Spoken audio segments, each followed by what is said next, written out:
Hello friends, it's Amanda with Magical Budgets, and I just wanted to share my yearly goals with you. This is the Budget Moms Budget by Paycheck workbook. This is actually last year's.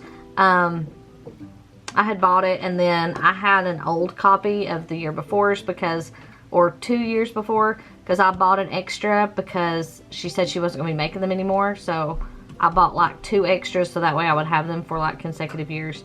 And then when she came out with this one, I bought it. But I didn't use it. I saved it just in case she didn't come out with it, because this workbook works really well for me.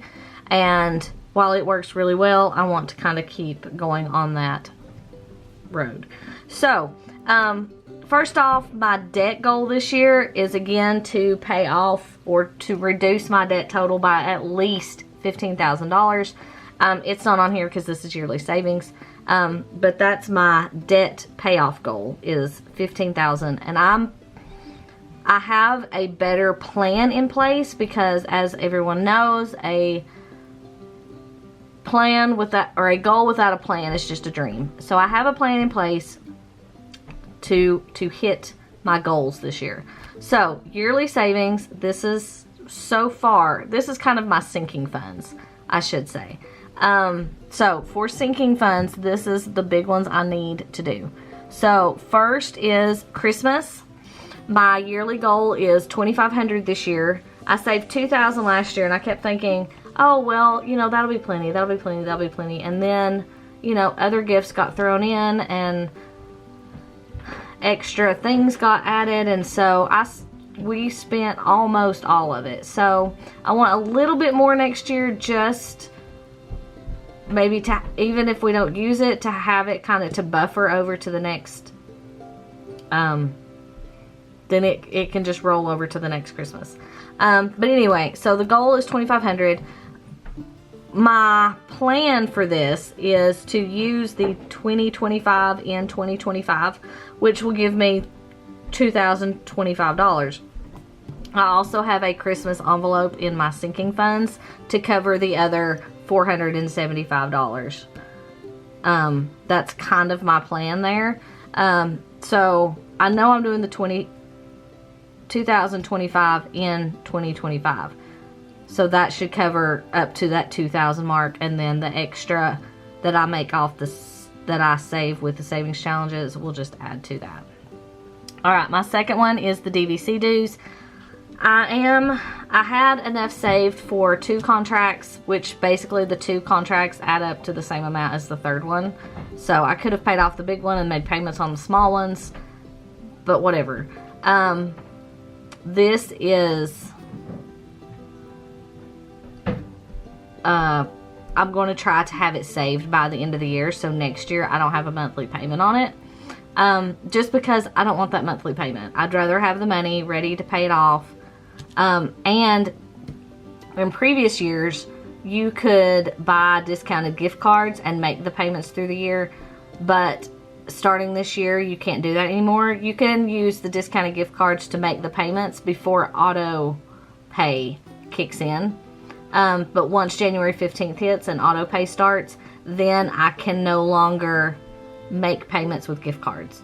So I want to be able to save the money by buying the discounted gift cards to pay this. And I figure it should be around $3,000. It was less than that this year, but every year it goes up. So if I have that much, I should be perfectly covered. So this $3,000 is coming out of my 100 envelope challenge.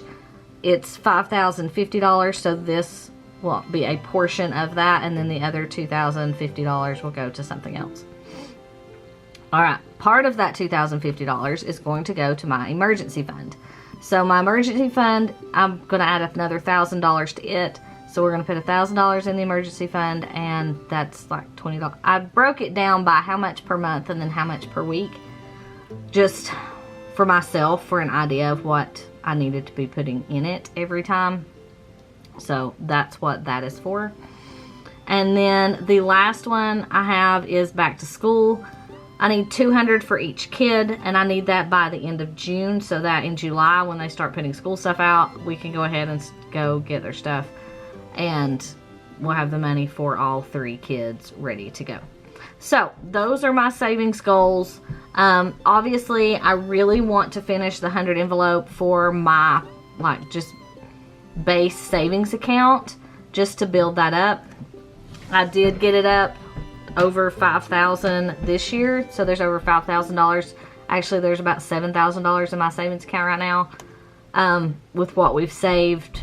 I didn't open the account until like the end of February last year, so that's in there. And so I would like to get that on up over $10,000 next year. And so goals, people, I've got big goals, which of course we're saving for to put an addition on the house now.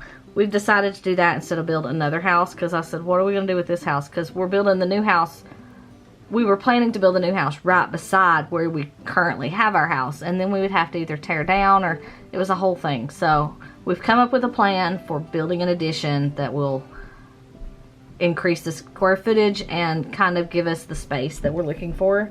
So that's the plan. So we're working on saving for it, and along with all these things. And you know, I told my kids, I was like, your Christmas next year may be getting new rooms in the addition. So, you know, and they are perfectly happy with that, because they really want their own rooms. Peyton has her own room. The other 2 share. It's a thing. But anyway, and then we'll have another bathroom in the house, which will help. Having 4 females in the house, it gets a little rough when it comes to shower times and getting ready in the morning, where they're all sharing one bathroom. And as the girls get older, that's just going to get harder, because that bathroom that they have is really small.